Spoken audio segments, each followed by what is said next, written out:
Good day mga idol at isang mapagpalang araw po sa ating lahat. So tapos na yung high ceiling ng ating kitchen ano. So silipin natin yung layout sapagkat bilog po ito. So bali dito mga idol kinuha namin yung gitna ng area ano po, yung lapad at saka yung haba ng area ano po. So itong ginamit namin pambilog mga idol is metal paring po ito. So binutas namin siya magkabilaan. Yung kabila is tinusok lang namin ng blind rivet.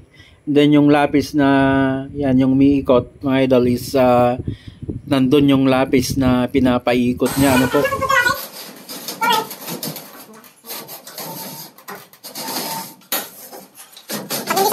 Ewan ko lang sayaw. Yakan master. Panalo saktong sakto. Yan, so ito na yung bilog niya no mga idol.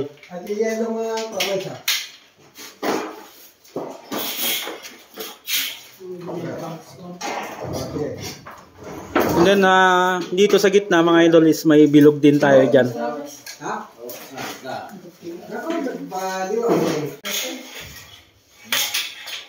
Yan, makita mo na. Yung makita mo na, talang makita mo, video na tato dito sa ganay. Yan, gilid. Tang nakalolo. Mission kau tahu rasa kurang pagbitak lang ay keyboard. Sekarang natin video na lolo. Boses na kamarin, mga video, mga kalate.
Yan mga idol, so ito yung pinaka pasya ng ating bilog ano po, o yung pinakasanepa niya.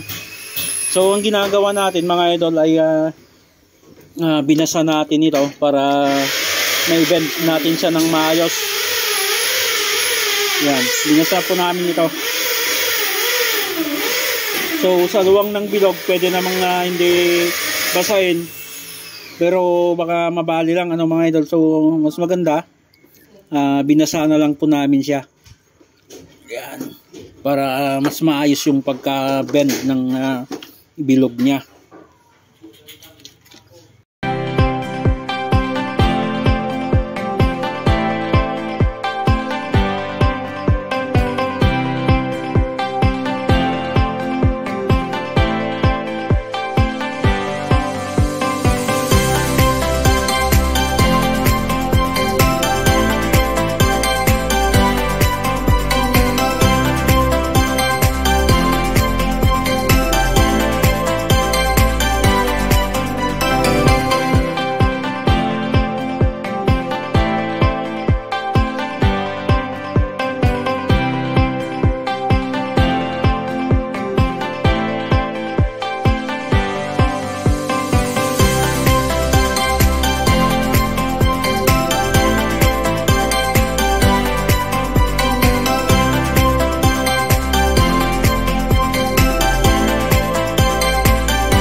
Yun, so ito na mga idol yung mga ginunting-gunting nating wall angle kanina. So ito yung dinikit natin dito sa taas and then sa baba niya. So dito kakapit yung mga frame natin and then maglalagay pa tayo ng mga hanger dito. So yung diameter po ng itong mas malaking bilog natin is ano po ito, 350. And then yung itong mas maliit yung magiging diameter nito pag nilagay na natin yung nasa ilalim niya is 150 cm. Yan, so ito siya mga idol. So abangan nyo mga idol yung part 2 bukas yung paano natin i-frame ito. Itong bilog na kisame.